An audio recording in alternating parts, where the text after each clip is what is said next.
들어와, 들어와. 러시아기가 온다. 무전기에서 터져나오는 절규 소리. 하늘에서 점점 가까워지는 SU-24 공격기의 굉음. 첫 번째 폭탄이 떨어졌을 때 땅이 흔들렸습니다.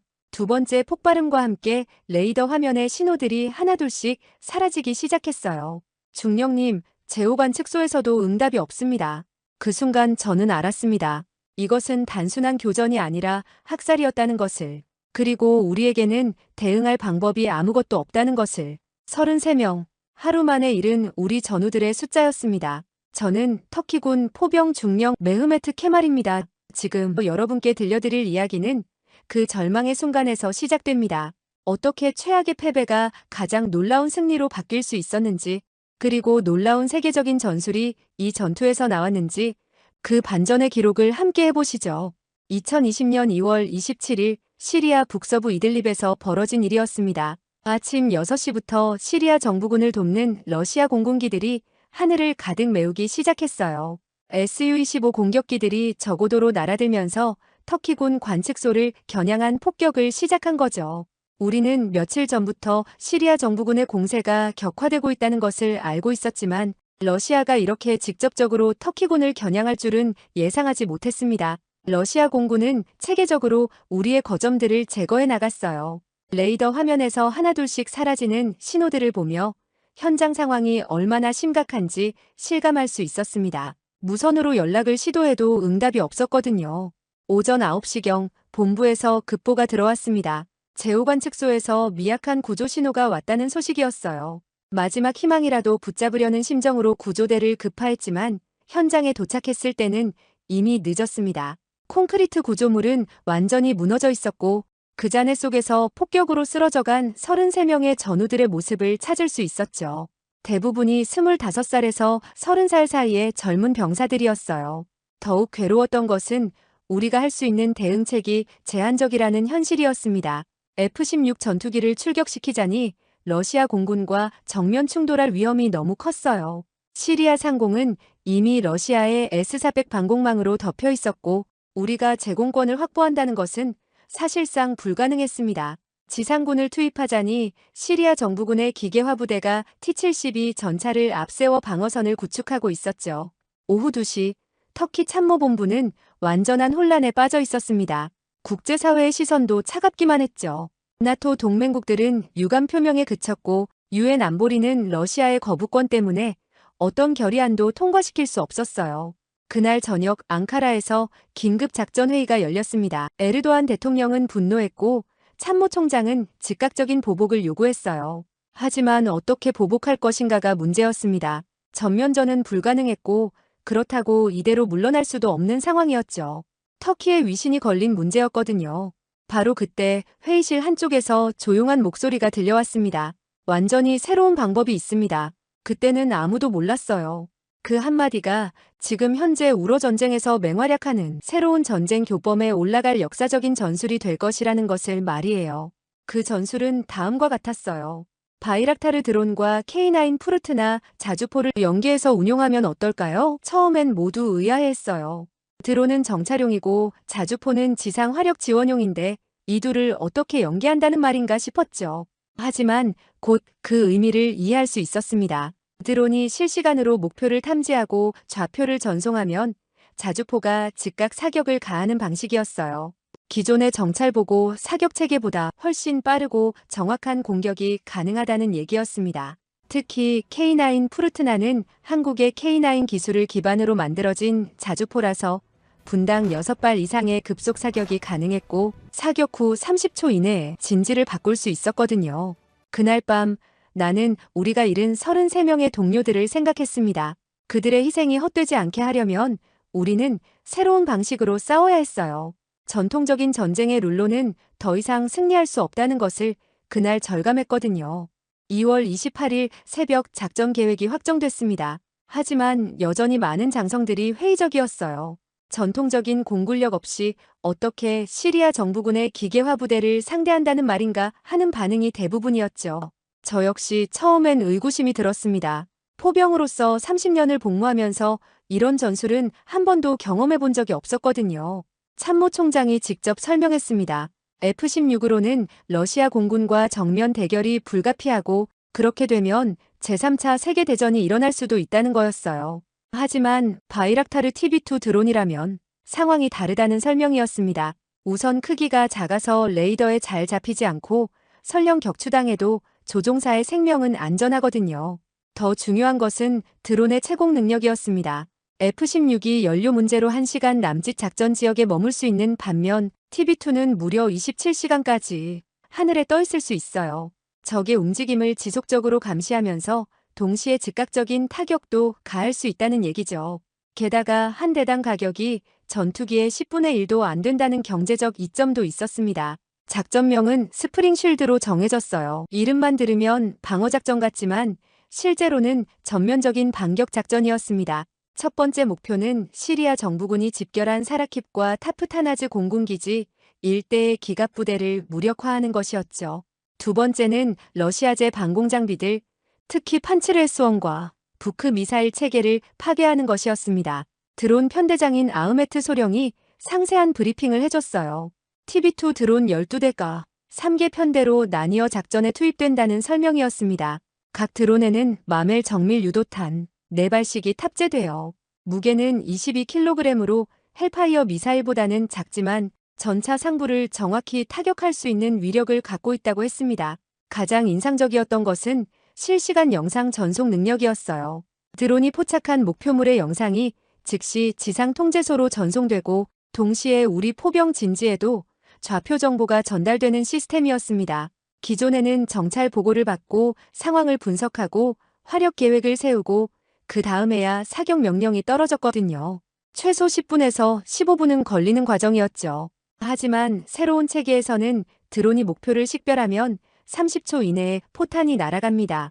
드론의 레이저 조사기가 목표물을 지시하면 그 좌표가 자동으로 푸르트나의 사격 통제 시스템에 입력되거든요. 사격수는 그저 발사 버튼만 누르면 되는 상황이었어요. 제가 담당한 것은 제2포대였습니다. T-155K9 푸르트나 자주포 6문이 배치됐고 각각 K-39 유도탄과 M549 로켓 추진탄을 혼합해서 탑재했어요. 사정거리는 기본탄으로 30km, 로켓 추진탄으로는 40km까지 나갔습니다. 시리아 정부군의 주력 집결지가 우리 진지에서 25km 떨어진 곳에 있었으니까 충분히 사정권 아니었죠. 2월 29일 오전 9시 첫 번째 드론 편대가 이륙했습니다. 활주로에서 조용히 떠오르는 TB2를 보면서 묘한 감정이 들었어요. 이 작은 무인기가 정말로 우리의 복수를 대신해줄 수 있을까 하는 의구심과 동시에 새로운 시대가 열린다는 기대감이 교차했거든요. 드론들은 시리아 영공으로 침투한 뒤 고도 5,000m에서 정찰을 시작했습니다. 적들은 아직 드론의 존재를 눈치채지 못하고 있었어요. T-72 전차들과 BMP 보병 전투차들이 대열을 이뤄 북진하고 있는 모습이 실시간으로 우리 스크린에 나타났습니다. 마치 게임 화면을 보는 것 같았죠. 오전 10시 15분 첫 번째 타격이 시작됐습니다. 드론에서 발사된 마멜 미사일이 시리아군 전차의 포탑을 정확히 명중시켰어요. 폭발과 함께 검은 연기가 피어오르는 장면이 선명하게 보였습니다. 그 순간 우리 포대에도 사격 명령이 떨어졌죠. 사격 명령과 함께 우리 진지에서는 낮은 진동음이 울려 퍼졌습니다.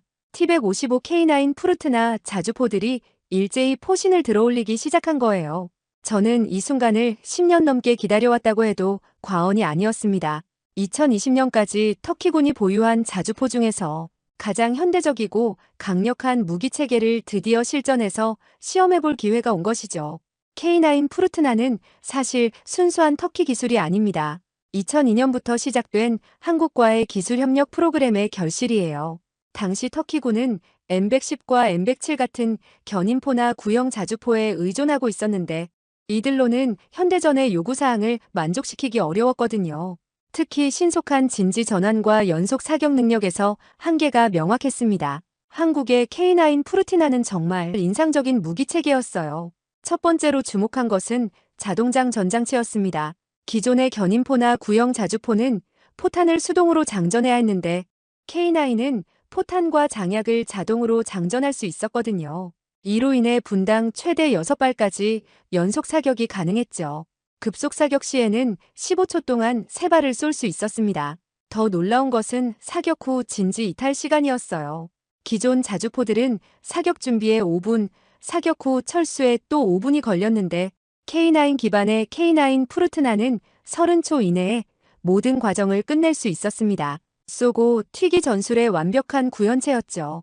적의 대포병 레이더가 우리 위치를 탐지해서 반격 포격을 가해도 이미 우리는 다른 곳으로 이동한 뒤였거든요.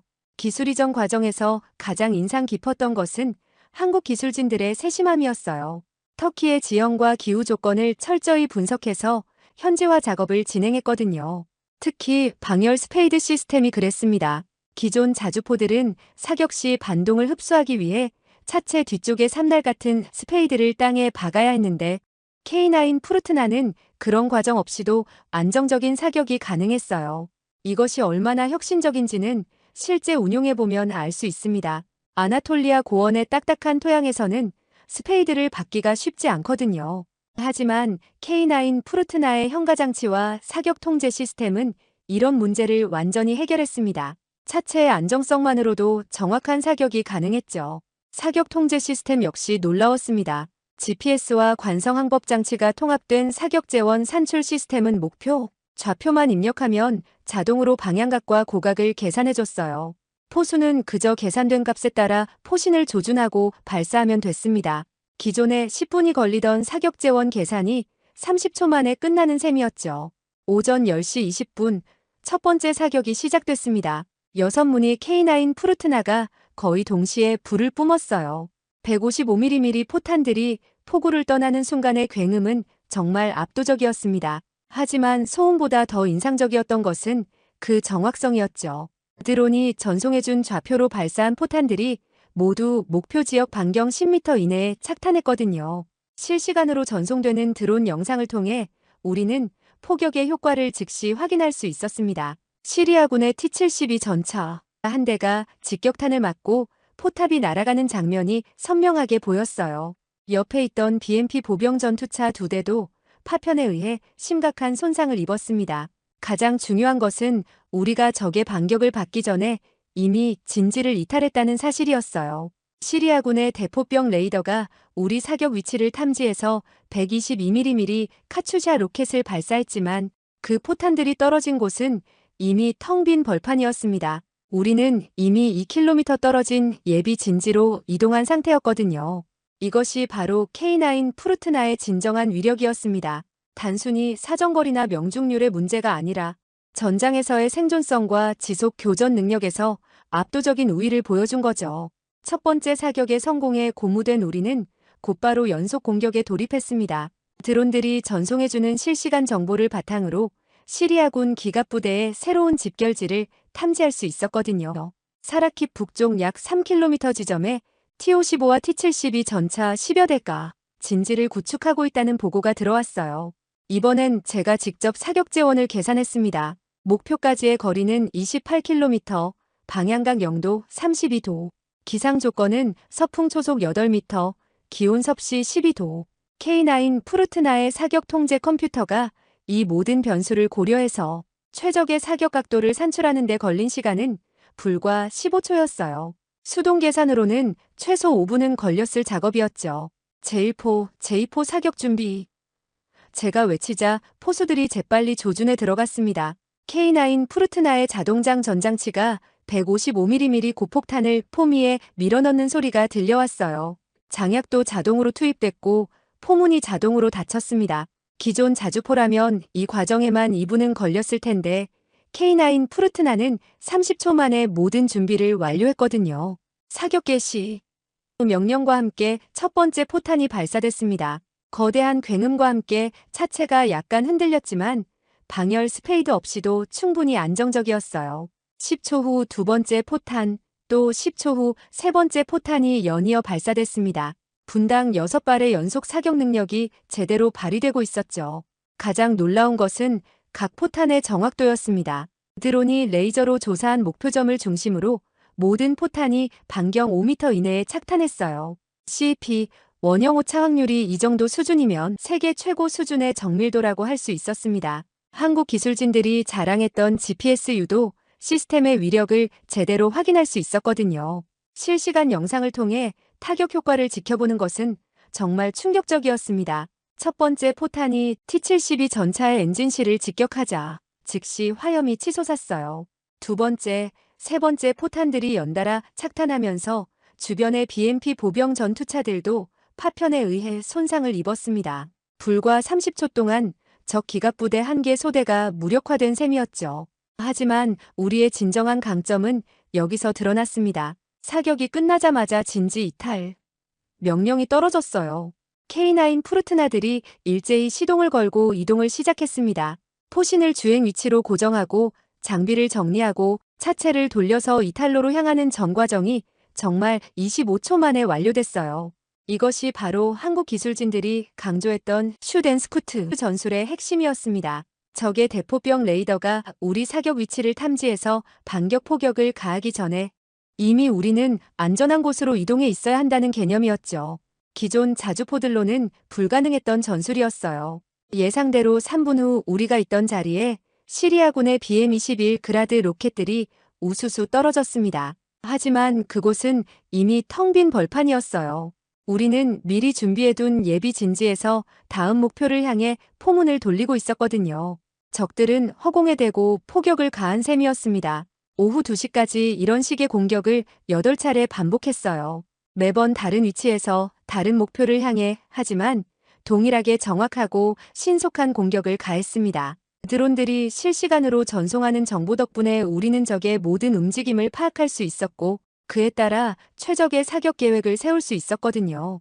특히 인상적이었던 것은 네 번째 공격에서였습니다. 시리아군이 판치르 S-1 방공 시스템을 이동시키려는 것을 드론이 포착했어요. 이 녀석은 우리 드론들에게는 치명적인 위협이었죠. 하지만 이동 중이라서 방공망이 일시적으로 무력화된 상태였습니다. 절호의 기회였어요.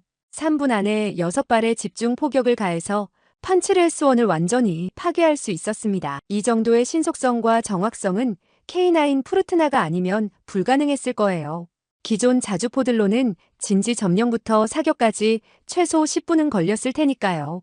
그날 하루 동안의 성과는 정말 놀라웠습니다. 총 포탄 240발을 발사해서 적 전차 16대, 장갑차 23대, 방공 시스템 5대를 파괴했거든요. 무엇보다 중요한 것은 우리 측 피해가 전혀 없었다는 사실이었어요.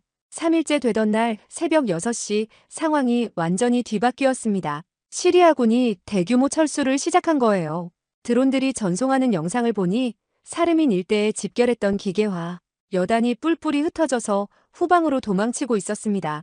불과 이틀 전까지만 해도 의기양양하게 북진하던 그들의 모습과는 완전히 달랐어요. 작전실의 분위기는 흥분 그 자체였습니다. 참모들이 실시간으로 들어오는 전과 보고를 정리하고 있었는데 그 숫자가 정말 믿기지 않을 정도였거든요. T-55 전차 35대, T-72 전차 28대, BMP 보병 전투차 42대 그 외에도 각종 장갑차와 수송 트럭들까지 합하면 총 100여 대가 넘는 장비가 파괴됐다는 집계였어요. 더 놀라운 것은 인명피해 규모였습니다. 터키군 정보부의 추산에 따르면 시리아군과 민병대 합쳐서 약 500명 이상이 전사하고 1000명 이상이 부상을 당했다는 보고가 올라왔어요. 물론 적측 발표는 아니라서 정확한 수치는 확인하기 어려웠지만 드론 영상으로 확인된 것만으로도 상당한 피해였습니다. 가장 인상적이었던 것은 어제 오후에 벌어진 아라빈 마을 인근에서의 교전이었어요. 시리아군 기갑대대가 마을을 우회해서 터키군 관측소를 공격하려고 시도했는데 우리 드론이 이 움직임을 사전에 포착했거든요. 약 20대의 전차와 장갑차로 구성된 기갑부대가 단일 종대로 이동하고 있었는데 이건 정말 완벽한 표적이었습니다. 저희 포대는 즉시 집중 포격 태세에 돌입했어요. 6문의 K9 푸르트나가 모두 동일한 목표 지역을 향해 포문을 돌렸습니다. 이번에는 시간차 공격을 사용했어요. 첫 번째 포탄들은 선두 차량을, 두 번째는 중앙 부분을, 세 번째는 후미 차량들을 겨냥해서 적이 도망칠 틈을 주지 않는 전술이었죠. 오후 3시 정각에 사격이 시작됐습니다. 첫 번째 일제 사격으로 선두의 T-72 전차 2대가 직격탄을 맞고 화염에 휩싸였어요. 뒤따르던 차량들이 급정거하면서 대열이 혼란에 빠졌습니다. 바로 그때 두 번째 일제 사격이 가해졌죠. 중앙 부분에 BMP 장갑차 서너 대가 연달아 폭발했습니다. 세 번째 사격이 끝났을 때는 이미 게임이 끝났어요. 살아남은 몇 대의 차량들이 필사적으로 후진을 시도했지만 앞선 차량들의 잔해 때문에 빠져나올 수가 없었거든요. 드론 영상으로 보니 승무원들이 차량을 버리고 도보로 도망치는 모습까지 선명하게 보였습니다. 이 한 번의 교전으로 적 기갑 대대 하나가 완전히 전멸했어요. 살아남은 차량은 고작 3대뿐이었고 그나마도 심각한 손상을 입은 상태였습니다. 우리 쪽 피해는 포탄 소모량 36발이 전부였어요. 한 발당 100만 원 정도 하는 포탄으로 수십억 원 상당의 적 장비를 파괴한 셈이었죠. 하지만 단순히 물질적 손실보다 더 중요한 것은 심리적 타격이었습니다. 시리아군 지휘관들은 자신들의 기갑 전력이 이렇게 속수무책으로 당할 줄은 꿈에도 몰랐을 거예요. 전통적인 기갑 교리에 따르면 전차는 보병과 포병의 왕이었거든요. 하지만 드론과 정밀 유도 포탄 앞에서는 그저 움직이는 관역에 불과했습니다.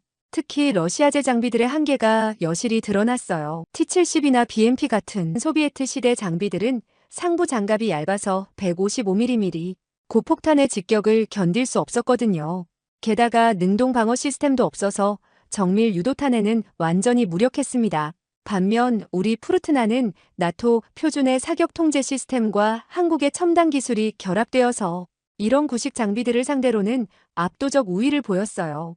4일째 되던 오늘 오전 시리아군의 주요 거점들이 연달아 함락됐다는 소식이 들려왔습니다. 사라킵과 나이라브 그리고 안단까지. 불과 닷새 전까지만 해도 시리아 정부군이 장악하고 있던 전략 요충지들이 모두 우리 손에 넘어온 거예요.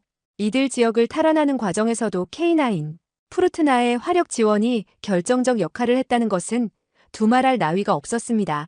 결국 K9 푸르트나는 단순히 사정거리가 긴 포가 아니었어요. 전장의 판도를 바꿔놓는 진정한 의미에서의 전략 무기였던 겁니다. 일주일이 지난 지금 앙카라의 참모본부에서는 이번 작전에 대한 전면적 분석이 진행되고 있습니다.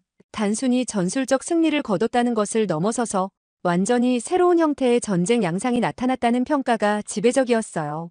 저 역시 30년 군 생활을 하면서 이런 변화를 직접 체험할 수 있었다는 것이 정말 큰 행운이라고 생각합니다. 가장 중요한 깨달음은 이번 작전이 단순한 무기 성능의 우위로 이루어진 승리가 아니라는 점이었어요. 물론 푸르트나의 기계적 성능이 뛰어났던 것은 사실입니다. 하지만 그보다 더 결정적이었던 것은 드론과 자주포를 하나의 통합된 시스템으로 운용한 전술적 혁신이었거든요. 이를 우리는 하이브리드 전술 구조라고 명명했습니다. 기존의 포병 운용 교리를 살펴보면 정찰보고 분석 계획 사격이라는 단계적 절차를 거쳤어요. 각 단계마다 서로 다른 부대와 장비가 관여했고 정보 전달과 의사결정에 상당한 시간이 소요됐습니다. 최소 15분에서 30분은 걸리는 과정이었죠. 하지만 이번 작전에서는 이 모든 과정이 실시간으로 통합됐습니다. 바이락타르 TB2 드론이 눈의 역할을 했다면 K9 푸르트나는 주먹의 역할을 했어요. 하지만 여기서 핵심은 눈과 주먹이 따로 놀지 않고 하나의 유기체처럼 움직였다는 점입니다. 드론이 목표를 식별하는 순간 그 정보가 즉시 사격통제센터로 전송됐고 포병들은 별도의 명령을 기다릴 필요 없이 자동으로 사격에 돌입할 수 있었거든요. 특히 인상적이었던 것은 다중 목표 동시 타격 능력이었습니다. 하나의 드론이 여러 개의 목표를 동시에 추적하면서 각각에 대해 우선순위와 위협도를 평가해서 최적의 공격 순서를 결정했어요. 이 정보를 바탕으로 여러 개 포대가 서로 다른 목표를 동시에 공격하거나 하나의 중요한 목표에 집중 화력을 가할 수 있었습니다. 예를 들어 나흘째 오후에 벌어진 타프타나즈 공군기지 공격을 보면 한 대의 드론이 활주로의 전투기, 경납고의 헬리콥터, 그리고 연료 저장 시설을 동시에 식별했어요. 우리는 이 세 목표를 위험도에 따라 우선순위를 매긴 뒤 연료 저장소를 먼저 타격해서 대규모 폭발을 유도했습니다. 그 혼란 속에서 나머지 목표들도 차례로 무력화할 수 있었죠. 이런 전술적 효율성은 기존 전쟁사에서 찾아볼 수 없는 수준이었습니다. 과거에는 공군의 정밀 폭격이나 특수부대의 침투, 작전을 통해서나 가능했던 정도의 타격 효과를 포병만으로 달성한 거예요. 그것도 적의 방공망에 전혀 위협받지 않으면서 말이죠. 더 나아가 이 전술 구조는 학습하고 진화하는 특성을 보였습니다. 매일 작전을 수행하면서 드론 조종사들과 포병들 사이의 협조가 더욱 긴밀해졌어요. 처음엔 드론이 목표를 지시하면 포병이 그대로 따라 사격하는 수준이었는데 나중에는 포병이 먼저 효과적인 사격 방법을 제안하고 드론이 그에 맞춰 목표를 조사하는 수준까지 발전했거든요. 특히 인상 깊었던 사례가 엿새째에 벌어진 이시타브 마을 근처에서의 교전이었어요. 시리아군이 민가 뒤에 GSU-23 대공포를 숨겨두고 우리 드론을 격추하려고 시도했는데 드론 조종사가 이를 미리 파악하고 포병에게 건물 뒤편 정확한 좌표를 알려줬습니다. 우리는 건물은 손상시키지 않으면서도 그 뒤에 대공포만 정확히 타격할 수 있었어요. 이런 정밀도와 선별성은 단순히 기술적 성능만으로는 불가능합니다. 드론 조종사의 경험과 판단력, 포병의 기술적 역량, 그리고 무엇보다 두 분야 전문가들 사이에 완벽한 호흡이 만들어낸 결과였어요. 이것이 바로 하이브리드 전술 구조의 진정한 위력이었습니다. 국제 군사 전문가들도 이번 작전에 주목하고 있다는 소식이 들려왔어요. 미국 국방대학교에서는 이미 이번 작전을 사례 연구로 삼아서 교육과정에 포함시켰다고 하더군요. 영국과 프랑스의 군사연구소에서도 관련 분석 보고서를 발간했다는 얘기가 있었습니다. 가장 중요한 것은 이 전술이 터키만의 전유물이 아니라는 점이에요. 적절한 장비와 훈련만 있다면 어느 나라든 구현할 수 있는 개념이거든요. 하지만 그 중심에는 반드시 K9 푸르트나 같은 고성능 자주포가 있어야 한다는 것도 분명했습니다. 작전이 끝나고 한 달이 지난 3월 말 예상하지 못했던 손님들이 터키를 방문하기 시작했습니다. 먼저 온 것은 폴란드 국방차관 마리우시 비아세크였어요. 공식적으로는 나토 동맹국 간의 협력 강화를 논의하러 왔다고 했지만 실제로는 우리의 작전 결과에 깊은 관심을 보이고 있었습니다. 비아세크 차관과의 면담에서 가장 인상적이었던 것은 그의 직설적인 질문들이었어요. K9 푸르트나의 실전 성능이 정말 보고서에 나온 대로입니까? 드론과의 연계 시스템을 폴란드 군에도 도입할 수 있을까요? 한국 측과의 기술 협력은 어떤 방식으로 이루어졌나요? 하나하나가 핵심을 찌르는 질문들이었죠. 저는 최대한 솔직하게 답변했습니다. K9 푸르트나의 분당 6발 사격 능력, 30초 이내 진지 이탈, 그리고 무엇보다 GPS 유도 시스템의 정확성에 대해서 말이에요. 특히 기존 폴란드군이 운용하던 구소련제 장비들과 비교했을 때의 압도적 우위에 대해 상세히 설명드렸습니다. 터키가 이런 성과를 거둘 수 있었던 것은 단순히 무기 자체의 성능 때문만이 아닙니다. 제가 강조한 부분이었어요. 가장 중요한 것은 한국과의 기술 협력을 통해 우리만의 전술 교리를 개발했다는 점입니다. K9의 기본 플랫폼에 터키의 작전 환경에 맞는 개선 사항들을 추가했거든요. 비아세크 차관은 특히 러시아 위협에 대한 대응 능력에 관심이 많았습니다. 폴란드는 러시아와 직접 국경을 맞대고 있는 나토 최전방 국가였거든요. 만약 러시아군이 칼리닝그라드에서 공세를 개시한다면 폴란드군은 어떻게 대응해야 할까요? 그의 질문은 정말 현실적이었어요. 바로 이번 작전에서 보여준 방식이 답입니다. 저는 자신 있게 대답했어요. 러시아군의 기계화 부대는 여전히 소비에트 시대의 교리에 의존하고 있습니다. 대규모 기갑 집단으로 신속히 돌파하려는 전술이죠. 하지만 드론과 정밀 유도 포병의 조합 앞에서는 이런 전술이 오히려 약점이 될 수 있습니다. 실제로 시리아에서 파괴된 러시아제 장비들의 목록을 보여드렸어요. T-72 전차, BMP 보병 전투차, BM-21 그라드 다연장 로켓, 심지어 판치르 S1 방공 시스템까지 이들은 모두 현재 러시아군이 주력으로 사용하고 있는 장비들이었거든요. 가장 중요한 것은 이런 성과를 단 닷새 만에 거뒀다는 점입니다. 제가 덧붙였어요. 전통적인 공세 작전이라면 최소 몇 주는 걸렸을 일을 우리는 며칠 만에 해결했거든요. 그것도 아군 손실은 거의 없이 말이죠. 비아세크 차관이 돌아간 뒤 일주일도 안 되어서 우크라이나 국방차관 대행 올렉산드르 미르고로드스키가 방문했습니다. 우크라이나의 관심사는 조금 달랐어요. 그들은 이미 러시아와 돈바스 지역에서 실질적인 전쟁 상태에 있었거든요. 터키의 바이락타르 드론을 우크라이나군에 도입하고 싶습니다. 미르고로드스키 차관의 첫마디였어요. 이번 작전에서 보여준 드론의 대전차 능력이 정말 인상적이었습니다. 우리가 상대해야 하는 것도 바로 러시아제 전차들이거든요. 우크라이나 측이 특히 관심을 보인 것은 드론의 비용 효율성이었습니다. TB2 한 대의 가격으로 러시아제 전차 여러 대를 파괴할 수 있다면 이보다 경제적인 대응 방법은 없다는 계산이었죠. 더구나 우크라이나는 서방의 첨단 무기를 도입하기엔 예산이 부족한 상황이었어요.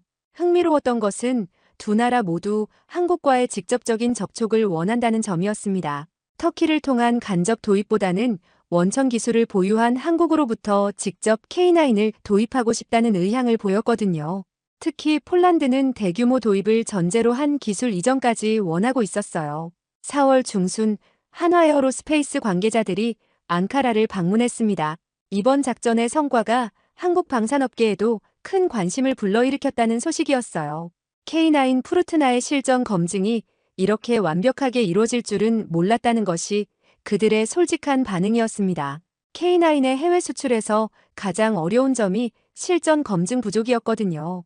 한화 관계자가 설명했어요. 아무리 성능이 뛰어나다고 해도 실제 전장에서 검증되지 않은 무기를 구매하는 나라는 많지 않습니다. 하지만 이번 터키의 성과로 그 문제가 완전히 해결됐어요. 실제로 그 효과는 즉시 나타났습니다. 폴란드는 그해 여름 K9 도입을 공식 결정했고 우크라이나도 바이락타르 TB2 구매 계약을 체결했어요. 핀란드와 노르웨이에서도 K9에 대한 관심이 높아졌다는 소식이 들려왔습니다. 무엇보다 중요한 것은 이런 관심이 단순히 무기 구매에 그치지 않는다는 점이었어요. 각 나라들이 원하는 것은 터키가 개발한 하이브리드 전술 체계 전체였거든요. 하드웨어와 소프트웨어, 그리고 운용 노하우까지 포함한 완전한 패키지 말이죠. 오늘은 2025년 9월입니다. 이들립에서의 그 작전으로부터 벌써 5년이 흘렸어요. 지금 제가 서 있는 곳은 폴란드 바르샤바 근교의 베드나리 훈련장입니다. 폴란드군이 새로 도입한 K9A1 자주포들의 실사격 훈련을 참관하러 왔거든요. 터키군 고문관 자격으로 말이죠. 참 많은 변화가 있었습니다. 그때 우리가 시작한 드론 자주포 연계 전술이 이제는 나토 표준 교리가 됐어요. 미군도 독일군도 심지어 프랑스군까지 모두 이 방식을 연구하고 도입하고 있습니다. 하지만 그 중심에는 언제나 K9이 있었죠. 폴란드는 정말 과감한 결정을 내렸어요. 2022년에 K9A1 600문을 도입하기로 계약을 체결한 거예요. 당시 유럽 최대 규모의 자주포 도입 사업이었습니다. 러시아의 우크라이나 침공이 시작되면서 동유럽 국가들의 위기감이 더욱 커졌거든요. 터키의 성공 사례가 결정적이었습니다. 폴란드 포병학교 야누시 코발스키 교장이 제게 말했어요. 실전에서 검증된 무기 체계라는 것이 얼마나 중요한지 우리도 알고 있거든요. K9은 이미 시리아에서 그 능력을 증명했으니까요. 인상적이었던 것은 폴란드군이 단순히 장비만 도입한 것이 아니라는 점이었습니다. 터키에서 개발한 드론 연계 운용법, 신속 진지 전환 전술, 다중 목표, 동시 타격 기법까지 모두 함께 배워가고 있었어요. 하드웨어와 소프트웨어가 완벽하게 결합된 패키지를 원했던 거죠. 우크라이나 전쟁이 시작된 뒤로는 더욱 많은 관심을 받게 됐습니다. 우크라이나군이 사용한 바이락타르 TB2 드론들이 러시아 전차들을 속수무책으로 파괴하는 영상들이 전 세계에 퍼지면서 터키의 성공 사례가 재조명받았거든요. 그리고 그 성공의 또 다른 축이었던 K9 역시 주목을 받았습니다. 에스토니아, 핀란드, 노르웨이, 인도, 호주까지 지금 K9을 운용하는 국가는 10개국이 넘어요. 총 1,700대가 넘는 K9 계열 자주포들이 전 세계에서 운용되고 있습니다. 한국이 개발한 단일 무기 체계로는 역사상 최대 규모의 수출 성과죠. 더 놀라운 것은 이제 K9을 중심으로 한 사용자 클럽이 형성됐다는 점입니다. 한화에어로스페이스에서 주관하는 이 모임에는 K9을 운용하는 모든 국가의 포병 전문가들이 참여해요. 서로의 운용 경험을 공유하고 개선점을 논의하고 새로운 전술을 개발하는 국제적 네트워크가 만들어진 거예요. 작년 서울에서 열린 제3회 K9 사용자 회의에 참석했을 때 정말 감개무량했습니다. 한국, 터키, 폴란드, 인도, 노르웨이, 핀란드의 포병 지휘관들이 한자리에 모여서 각자의 경험을 나누고 있더군요. 언어도 문화도 작전 환경도 모두 다르지만 K9이라는 공통분모로 하나가 된 모습이었어요. 특히 인상 깊었던 것은 인도군 대령의 발표였습니다. K9 바즈라가 중국 국경 지역에서 어떻게 운용되고 있는지 고산지대의 특수한 환경에서 어떤 개선이 필요한지에 대해 상세히 설명해 주더군요. 이런 정보들이 다시 한국으로 피드백되면서 K9의 성능이 계속 발전하고 있어요. 지금 K9은 단순한 자주포가 아닙니다. 하나의 플랫폼이 된 거죠. 기본형 K9부터 시작해서 대공포 버전, 다연장 로켓 버전, 지휘통제 버전까지 다양한 파생형들이 개발되고 있거든요. 각 나라의 필요에 맞춰 맞춤형 솔루션을 제공하는 종합 화력 시스템으로 진화한 셈입니다. 한국 방산업계에서는 이를 K9 패밀리라고 부르고 있어요. 마치 독일의 레오파르트나 미국의 에밀 에이브럼스처럼 K9이 하나의 브랜드로 자리 잡은 거죠. 단순히 기계를 수출하는 것이 아니라 전투 철학과 운용 개념까지 함께 전파하는 수준에 이른 겁니다. 오늘 오후 폴란드 국방장관과의 면담에서 그가 한 말이 정말 인상적이었어요. K9은 우리에게 단순한 무기가 아닙니다. 국가 안보 전략의 핵심 축이죠. 이 자주포들이 있기 때문에 우리는 러시아의 위협에 당당히 맞설 수 있습니다. 그 순간 저는 이들립에서 전사한 33명의 동료들을 떠올렸어요. 그들의 희생이 헛되지 않았다는 생각이 들었거든요. 우리의 복수가 단순한 보복으로 끝나지 않고 전 세계 민주주의 국가들의 안보에 기여하는 결과를 낳았으니까요.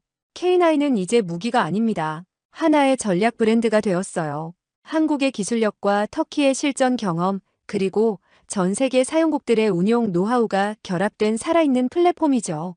앞으로도 계속 진화할 것이고 더 많은 나라들의 안보에 기여할 것입니다. 이것이 바로 진정한 K9의 이야기입니다. 단순한 성공담이 아니라 기술과 전술, 그리고 인간의 의지가 만들어낸 혁신의 결과물이에요.